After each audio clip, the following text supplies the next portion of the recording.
जोड़ के आता है। एक सवाल लगातार मेरे पास आ रहा है, हालांकि ये भी बड़ी विडंबना है कि हमारे सिस्टम में पता नहीं क्या कर दिया गया है कि ऑनलाइन, मेरे सिस्टम में तो दिखा रहा है, ऑडियंस को ऑनलाइन नहीं दिखा रहा। ये मुझे लगता है आप इतनी बड़ी शख्सियत हैं, शायद कुछ ना कुछ कहीं हुआ है जो हजम नहीं कम कर पा रहे हैं, जबकि मेरा ये मानना है कि संवाद सबसे ज्यादा महत्वपूर्ण है। जी जी। मेरा सवाल आपसे साहब ये है अच्छा। कि आपने पूरे पंजाब, हरियाणा, उत्तरी भारत और लगातार भारत के हर कोने में आपकी आवाज खासकर वाल्मीकि समाज में सुनी जाती है, तो क्या आदर्श का कुछ ऐसी परियोजना भी है कि कोई ऐसा टेक्निकल कॉलेज, यूनिवर्सिटी आगे भविष्य में क्या हम आशा कर सकते हैं आदर्श से?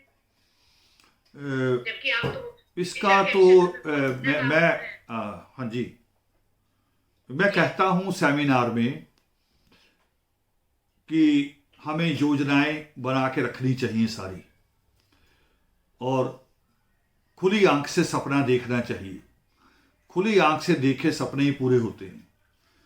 तो मैंने एक मिसाल अपने लोगों को बार बार कही है, अलीगढ़ यूनिवर्सिटी की। अलीगढ़ यूनिवर्सिटी जब बनाई गई थी तो उस वक्त भी मुसलमानों के सामने एक समस्या थी। हालांकि अंग्रेज सरकार थी, मगर अंग्रेज सरकार होते हुए भी उनको लग रहा था कि हमारे बच्चों को स्कूल कॉलेजेस में बाकायदा रिप्रेजेंटेशन नहीं मिल पाएगी, या जो हम अपने इतिहास की बातें करनी चाहते हैं वो नहीं कर पाएंगे। तो उस वक्त उन्होंने अलीगढ़ यूनिवर्सिटी बनाई, मगर जिस तरह से बनाई, मैं उस बात पे जोर देता हूं, उस वक्त देखिए मोबाइल नहीं थे और टेलीफोन भी सब लोगों के को शायद नहीं थे मेरे ख्याल से, क्योंकि जब मैंने अपने जीवन में देखा तब भी पूरे पूरे मोहल्ले में एक टेलीफोन भी ढूंढना मुश्किल होता था, पूरे गांव में भी। और उस वक्त उन्होंने पूरे देश में पहले पढ़े लिखे मुसलमानों को ढूंढा, खोजा, फिर दूसरे लोग भी शायद शामिल हुए हों, और फिर खोजना, फिर उनको इकट्ठे करना, एक जगह बिठाना, फिर एक विचार पे लाना। विचार बड़ा, यानी मैं अपनी कौम के हिसाब से कहूं तो विचार खतरनाक, क्योंकि मेरी कौम में अभी तक ये है, ये कहते हैं कि मंदिर जाएं तो प्रसाद मिल जाए, मंदिर जाएं तो प्रसाद मिल जाए, मगर मुझे कुछ खुद ना चढ़ाना पड़े। आज भी मंदिर बनाने के लिए सरकारों पे निर्भर करते हैं कि सरकार आए, ग्रांट दे जाए 2-4 लाख, तो हम मंदिर का हॉल बना लें, कोई चबूतरा बना लें। मैंने तो ऐसे लोग भी देखे हैं कि फंक्शन कर रहे हैं, सरकार को कह रहे हैं हमारा फंक्शन करवा दो, टेंट भी लगवा दो, और जब सारा कुछ हो गया तो लास्ट में ये भी कह रहे हैं कि जी वो मूर्ति रखी है उसके ऊपर हार फूल डालने थे, वो तो आए नहीं सरकार की तरफ से। तो मैंने अधिकारी को ये कहते हुए भी सुना, डीएम को, डीसी को, वो कह रहे भी फूल भी भेज देंगे, मगर बताओ कहो तो आस्था भी भेज दें। इसलिए कह रहा हूं थोड़ा खतरनाक है। उस वक्त ये लोगों के सामने सवाल रखा गया कि आपको अपनी अपनी नौकरी छोड़नी होगी और जो पैसा आपको मिले वो अलीगढ़ की यूनिवर्सिटी बनाने के लिए देना होगा। बहुत खतरनाक था मेरी कौम के हिसाब से, मगर इस्लाम के उन लोगों के हिसाब से वो खतरनाक नहीं था। उन्होंने किया, कामयाब हो गए। एक बड़ी मिसाल अभी दिल्ली में चल रही है। दिल्ली में उन्होंने एक अलग मुस्लिम इंस्टीट्यूट है आईएएस की कोचिंग के लिए, और वो कैसे चलता है मुझे बताया, मेरे बहुत सारे साथी हैं, हमारे वेबिनार में बोलने के लिए आए थे। अनीस साहब आईएएस है यूपी कैडर के, और एक यूनिवर्सिटी के वीसी भी रहे हैं। तो अनीस अंसारी जी ने बताया था कि वो जकात कहते दान का पैसा, जकात के पैसे को इकट्ठा करके फिर वो इंस्टीट्यूट बनाया गया दिल्ली में, और जहां से मुस्लिम बच्चों को आईएएस की कोचिंग दी जाती है। और सिर्फ कोचिंग नहीं, उनका रिकॉर्ड ये भी हो गया है कि उनके बहुत सारे बच्चे निकले हैं, और जो कश्मीर के बच्चे ने टॉप किया था वो उसी इंस्टीट्यूट से आया। तो मेरी इच्छा भी बिल्कुल है, मगर मेरी इच्छा से कुछ नहीं होना। ये होना है कौशल जी, आपको, आपके जैसे लोगों को आगे आना पड़ेगा। कुर्बानी, जो बाबा साहब अम्बेडकर तो परिवार कुर्बान करते हैं, हमें कुर्बानी करनी पड़ेगी अपनी। और ये कुर्बानी में सिर्फ कौम को नहीं कहता, मैं खुद अपने आप के लिए हमने पूरी तैयारी की, अपने घर परिवार हर तरीके से, कि जो नारा देना हमने वो अपने परिवार में पहले होना चाहिए, हमारे घर में वो पहले हो कि हम क्या कर रहे हैं, हमारा अपना कितना योगदान है। तो हम उस तरह से हम चाह रहे हैं, लोगों को तैयार कर रहे हैं, कामयाब भी हुए हैं हमने अमृतसर में एक जमीन ली, छोटी सी जमीन है, वहां पर रिसर्च सेंटर कायम करना है हमने। छोटी सी जमीन है, 1500 स्क्वायर गज यार्ड, तो मगर खोज केंद्र के हिसाब से बहुत बड़ी है। जितनी बड़ी बड़ी लोग आज कोठियां लेते हैं तो 10 कोठियों की जगह तो है वो, और रोड के ऊपर है बिल्कुल, जो बॉर्डर को रोड जाता है, वाघा बॉर्डर दुनिया में सबसे माना हुआ बॉर्डर है भारत का, हर रस्म वहां होती है, उस बॉर्डर के ऊपर बिना किसी मोड़ पे उसके ऊपर हमने जमीन ली, और बिना 1 रुपया भी किसी बाहर के आदमी से लिए, केवल आदर्श परिवार के लोगों ने आपस में। दिल्ली में हमने ऑफिस की जगह ली है, नेशनल हाईवे 24 के ऊपर, वो भी टोटल का टोटल, अभी कल उसका लास्ट मेल आया मुझे रजिस्ट्री करवाने के लिए, बाकी सारा पैसा पे कर दिया हमने, वो भी आदर्श के अपने मेंबरों के कलेक्शन से। अभी जो हमारा योग शिष्ट के ऊपर काम चल रहा है, जिसको हम 3 लैंग्वेज में छापेंगे, हिंदी में, पंजाबी में और उर्दू में।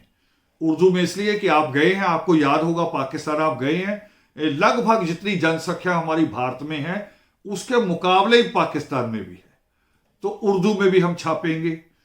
75 लाख रुपए का, 75 लाख का उसका बजट है, तो उसको भी हम अपने मेंबरों से पूरा कर देंगे। मगर ये जो आपने बात कही ये थोड़ी बड़ी है, और उस बड़ी काम में आप सारे बड़े लोगों को भी जुड़ना होगा, और हमारी इस आस्था को साथ में रख के, जो आपने खुद ही नारा मुझे आज जो दिया कि वाल्मीकि में आस्था, अंबेडकर का रास्ता, बिना वाल्मीकि और अंबेडकर को अलग अलग किए हुए हमें आगे बढ़ना होगा।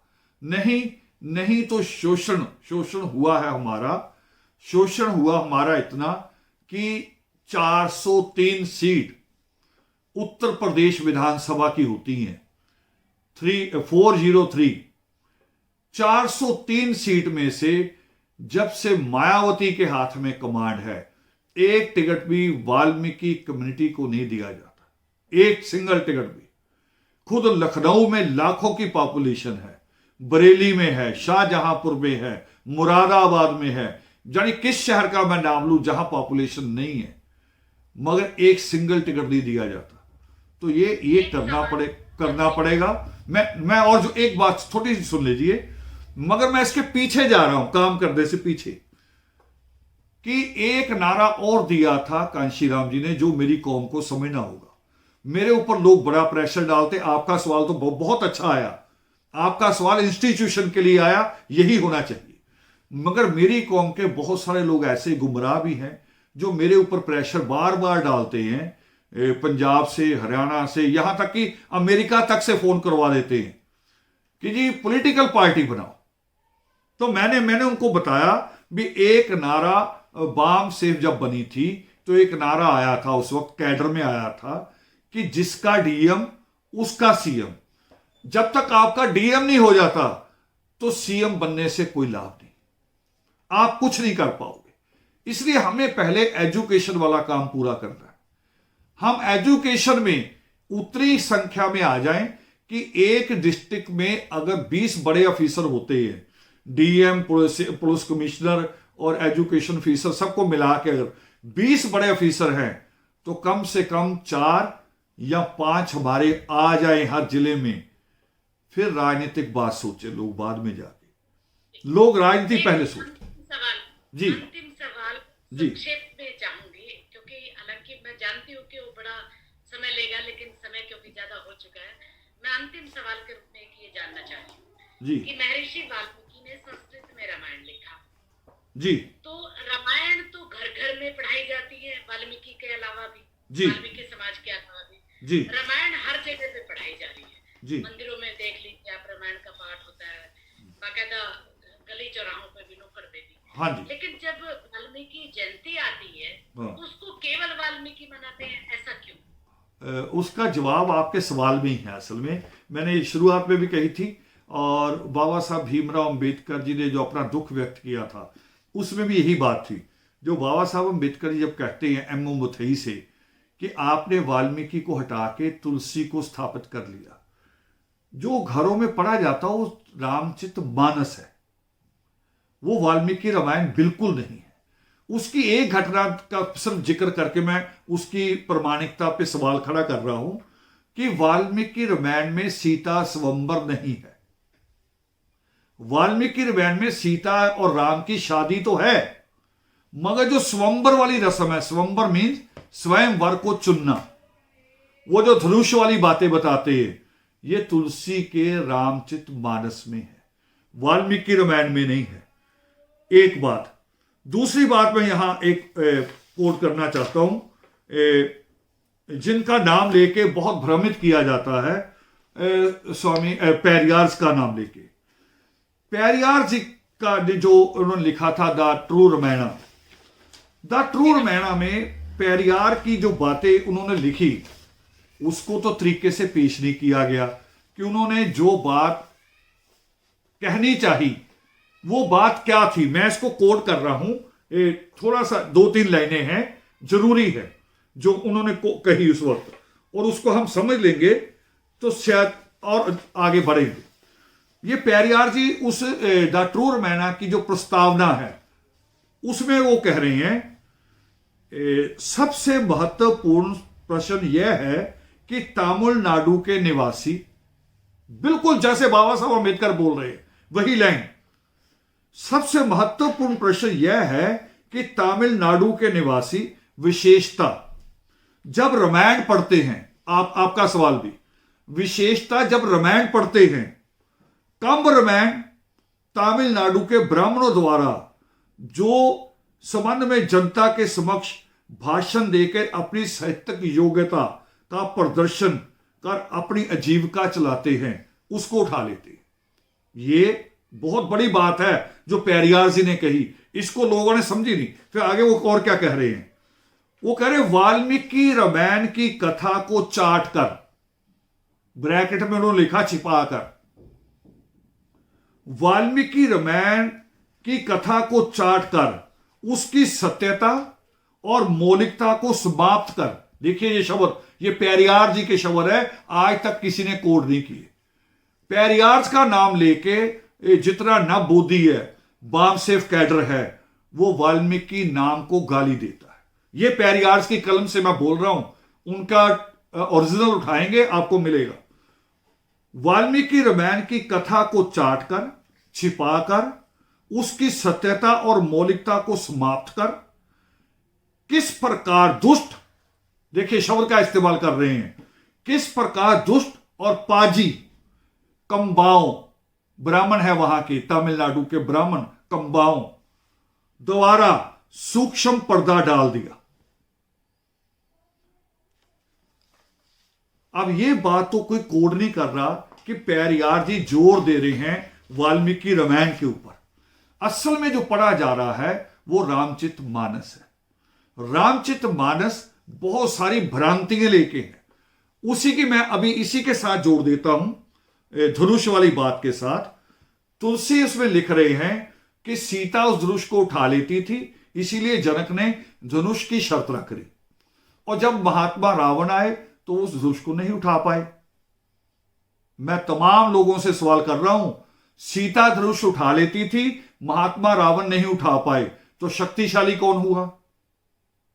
तुलसी के अनुसार शक्तिशाली फिर सीता हुई, फिर महात्मा रावण सीता को कैसे ले गए? या आज तुलसी होते तो उनको जवाब देना पड़ता। तो वाल्मीकि रामायण नहीं है। इसको एक जगह बाबा साहब अम्बेडकर कहते हैं अपने भाषण में कि यदि हमने रामायण के तत्व ज्ञान को समझा होता और उस पर अमल किया होता तो एक सत्ता कला से संपन्न जाति भंगी बनकर ना रह जाती। यह बाबा साहब अम्बेडकर का कोड है। आपके सवाल का जवाब भी है, मेरी चिंताओं में भी है कि मूल वाल्मीकि, और कहना चाह रहा हूं आज, ये मैं कह चुका हूं पहले, इसका नाम रामायण नहीं है। असल में यह रामायण नहीं है। जैसे योग शिष्ट को भी बिगाड़ा इन्होंने। जो अमृतसर का पावन वाल्मीकि तीर्थ था, आप भी गए हैं और जो दर्शक सुन रहे होंगे उनमें से भी बहुत सारे लोग गए होंगे, उसको भी राम तीर्थ लिख रहे हैं, वाल्मीकि तीर्थ नहीं। और हमने जब उसकी लड़ाई लड़ी तो पूछा भी क्यों, कह रहे राम यहां आए थे। तो मैंने कहा राम तो यहां युद्ध करने आए थे और युद्ध हार के गए, जीते भी होते तो भी मैं मान लेता, हार कर गए हैं। तो ऐसे तो भारत में सिकंदर आया था, तो सिकंदर के नाम पे चाइना के यात्री आए भारत में, ह्यूनसांग फाइयान, उनके नाम पे भारत का नाम रखा जा सकता है। तो इन्होंने चीजें बदली है, रामायण नहीं है, असल में शब्द सम्मायन है। सृष्टिकर्ता वाल्मीकि दयावान समानता की बात करते हैं, उनको जो जहां जैसा नजर आता है वैसा वो करते हैं। जब राम महामुनि शंभूक का कत्ल करते हैं तो वाल्मीकि कलम रुकती नहीं है, उसको कोड करती है ताकि आने वाली नस्लें पढ़ें कि राम ने महामुनि शंभूक का कत्ल किया था और किस बेदर्दी से किया था। तो वाल्मीकि रामायण पढ़ी नहीं जा रही है, असल में पढ़ा जा रहा रामचरितमानस। हम रामचरितमानस या और बहुत सारी 300-400 तरह की है। ये अभी जिसकी जो पेरियार जी बात कर रहे हैं, कम रामायण पढ़ी जा रही तमिलनाडु में। ये सारे ब्राह्मणों ने अपने अपने रोजी रोजगार और राम की भक्ति बढ़ाने के लिए किया। और ये शब्द डॉक्टर कामल बुल्के, जिन्होंने इलाहाबाद यूनिवर्सिटी से रामायण के ऊपर पीएचडी किया था, उनका शोध था, तो बाद में छपा राम कथा के नाम से। उसमें उन्होंने लिखा है कि जो वाल्मीकि नाम को दूषित किया गया वो केवल इसलिए कि जब तक वाल्मीकि नाम दूषित नहीं करेंगे तो राम की भक्ति बढ़ेगी नहीं। तो वाल्मीकि नाम के ऊपर लांछन लगाओ ताकि राम ऊपर आ जाए। ये डॉक्टर कामल बुल्के अपने शोध पत्र में, पीएचडी के रिसर्च पेपर में ये बात कहते हैं। तो अभी तक जो है वो तुलसी का था। तो हम इसको बहुत कुछ ठीक कर रहे हैं, सम्मान कर रहे हैं। योग शिष्ट का नाम भी बदला हुआ, आप अगर देखेंगे तो वो विशिष्ट नहीं लिखते, वो लिखते वाशिष्ट, वाह को आ की मात्रा लगाते हैं ताकि बड़ी आसानी से राम के गुरु वाशिष्ठ से जोड़ दिया जाए। ई की मात्रा हटा के आ की लगा दी। तो हम इन सारी चीजों को शोध कर रहे हैं। हमारे पास आज बहुत सारे बच्चे हैं जो मुझे इसमें मदद देते हैं, जिन्होंने पीएचडी किया अलग अलग सब्जेक्ट में, मगर फिर भी मैं उनसे इस विषय पे भी काम लेता हूं कि इस पे भी हम काम करें। और आपके माध्यम से और लोग अगर बढ़ते हैं इस दिशा में तो हम जल्दी कर पाएंगे। बहुत बढ़िया। अंतिम सवाल के रूप में एक और, हमारे युवाओं को आप क्या संदेश देना चाहेंगे? युवाओं को एक बात समझ लें, मैं कहता हूं कि 5 और 35 या 50 एक आंकड़ा हमने जोड़ा है। 5 साल होते हैं एक अयाशी के। ये अयाशी में जो कोई भी युवा जाता है, किसी भी कास्ट का हो, वो 8वीं 10वीं के बाद उसके पैर इधर उधर जाने लगते हैं। तो मैं उनको सेमिनार्स में कहता हूं कि 5 साल चुन लो या तो ये अयाशी कर लो। ये मेरे हैदराबाद के बच्चों के साथ भी बात हुई थी। हैदराबाद से हमारे साथी हैं, आजकल वो एसपी हैं रेलवे पुलिस में, शैलेश जी। तो वो मुझे ऐसे मिलाया उन्होंने कुछ बच्चों के साथ। तो जिस बच्चे से भी मिलाया तो वो बच्चा अपनी इंट्रोडक्शन में ये बताया शैलेश जी ने कि ये बीटेक कर रहा था, ये एमबीए कर रहा था। वो बार बार जब था लगा तो मैंने पूछा कर लिया इसका मतलब डिग्री? तो कह रहे नहीं जी कर रहा था, बीच में ही छोड़ गया। तो मैंने उन बच्चों से भी बात की और हर सेमिनार में कहता हूं, मैंने उनसे पूछा भी अब क्या करते हो? कोई जवाब नहीं था उनके पास। सुबह 11 बजे उठते हैं, माएँ उनको दूध मलाई दे के उठाती हैं, फिर वो चौराहे पे आके खड़े हो जाते हैं। कुछ तो वो धूल मिट्टी खाते हैं, कुछ लोगों की लानतें खाते हैं, वहीं खड़े रहते हैं सारा दिन, और 11-12 बजे रात को घर आ जाते हैं। तो मैंने उनसे कहा इसमें एक और रोल होता, अगर आपके पास समय हो मैं जोड़ दूं। एक रोल इसमें हमारी बुआ और मासी करती। जैसे बाप ने किसी बच्चे को डांटा, खास तौर पे लड़कों को, लड़कियों को लेके कम शिकायत है हमारे यहां। जैसे किसी लड़के को डांटा, उसकी बुआ और मासी का फोन आ जाता है शाम तक कि लड़का इतना बड़ा हो गया, अब जवान हो गया और तुमने उसके ऊपर हाथ उठा दिया। और डांटा पढ़ाई के लिए होता बाप ने, आवारागर्दी रोकने के लिए डांटा होता है। मगर बुआ मासी कह देती कि अच्छा तेरे से रोटी नहीं खिलाई तो मेरे पास भेज दे। मगर मैं आज युवकों को समझा रहा हूं, ये बात नौजवान सुन लें, कोई बुआ मासी आपको केवल तब तक रखती है जब तक आपकी शादी ना हो जाए। शादी के बाद बुआ मासी तो क्या, मां भी नहीं रखती। वो कह रही चलो घर से बाहर कमाओ और अपना परिवार पालो। ये युवा समझ लें, 5 साल होते हैं अयाशी के, चाहे अयाशी कर लें, चाहे उन 5 सालों में पढ़ाई कर लें, डिग्री ले लें। वो 5 साल निर्भर करेंगे कि पहले 5 साल ऐश करनी है कि आने वाले 50 साल ऐश करनी है। युवकों ने चुनना है। अगर पहले 5 साल तपस्या कर ली, डिग्री ले ली, ये हाई स्कूल के बाद शुरू होता है सारा सिलसिला, अगर डिग्री ले ली तो 50 साल सुख के कटेंगे। अगर पहले 5 साल मोटरसाइकिलों पे घूमे, फटी हुई जीनें पहन के घूमे, हेयर स्टाइल मार के घूमे, वो केवल 4-5 साल के हैं। जैसे ही शादी होती है, यही नौजवान नगर पालिका के लीडरों के पीछे पीछे घूमते मिलते हैं कि जी कच्चों में लगवा दो, चाहे सीवर निकालने वाले में लगा दो, चाहे कूड़े की ट्राली भरने वाले पे लगा दो, 3 से 5 हजार रुपए पर लगने को तैयार हो जाते हैं। ये मेरा संदेश है इन बच्चों को कि 5 चुने 50 चुने, सोच लें कि 5 साल की ऐश चाहिए या 50 साल का सुख चाहिए। 5 साल तपस्या कर लें, अच्छे से पढ़ाई कर लें, डिग्री ले लें, तो 50 साल सुख के इनके भी कटेंगे, इनकी बीवी के भी, इनके बच्चों के भी। और अगर अच्छा हुआ तो शायद मां को भी अगर अपने साथ रख लिया तो मां के दिन भी सुख के कट जाएंगे। बहुत बढ़िया सवाल जवाब किया आपने कि अगर आप उस वक्त मेहनत करेंगे तो सारी उम्र उस मेहनत का फल आपको बिल्कुल बिल्कुल जी, पुरुषार्थ, यही पुरुषार्थ है, यही पुरुषार्थ। जो इस कौम को, इस समाज को समझने की जरूरत है। तो आप थे मेरे साथ, हम सुन रहे थे दर्शन रत्न रावण साहब को, जिन्होंने तमाम पहलुओं पर चर्चा की। और योग वशिष्ठ पे भी मैं आपसे जानना चाहूंगी किसी और चर्चा के दिन। बिल्कुल। आज के लिए हम इतना ही, तब तक के लिए एक बार फिर आपका नई सक्सेस से आपसे मुलाकात होगी जी। इन्हीं शब्दों के साथ। मेरे पास आपके लिए धन्यवाद देने के लिए शब्द नहीं है। आपने अपने शब्दों से जो अमृत वर्षा जो की है, हमारे तमाम लोग जो सुन रहे हैं, और रिकॉर्डिंग भी मैं उपलब्ध करवा दूंगी। आज हमारे सोशल मीडिया में मुझे समझ नहीं आ रहा कि मुझे लाइव दिखाई दे रहा है, किसी को भी दिखाई नहीं दे रहा। मेरे फोन लगातार बीच में बज रहे थे। ऐसा भी होना चाहिए, ऐसा भी होना चाहिए, किसी को हमसे डरना भी चाहिए। हाँ जी बिल्कुल बिल्कुल। हाँ। इन्हीं शब्दों के साथ मैं बहुत बहुत आभार व्यक्त करती हूँ और आपसे फिर निवेदन करूंगी कि एक दिन गुरु वशिष्ठ की योग रचना वशिष्ठ, जो है, वशिष्ठ जिसको आप संबोधित कर रहे थे, वाल्मीकि योग वशिष्ठ, जिसको हाँ जी कहते हैं जी, हम संस्कृत के अध्यापक उसको गुरु वशिष्ठ की रचना कहते हैं। जी जी। लेकिन जो वाल्मीकि है, वाल्मीकि अपने वाल्मीकि गुरु की रचना उसको कहते हैं। इस पर एक दिन प्रोफेसर राधावल्लभ त्रिपाठी जी के साथ और आपके साथ मैं जरूर चर्चा करूंगी। तब तक के लिए आप सबका बहुत बहुत धन्यवाद। तमाम फेसबुक के मित्रों को, यूट्यूब चैनल स्वच्छकर समाज की आवाज की तरफ से मैं सबको बहुत बहुत धन्यवाद देती हूँ। आपने इतना लंबा टाइम हमारे साथ आज बिताया है। हम फिर एक दिन आपका समय लेंगे सर। तब तक के लिए बहुत बहुत धन्यवाद।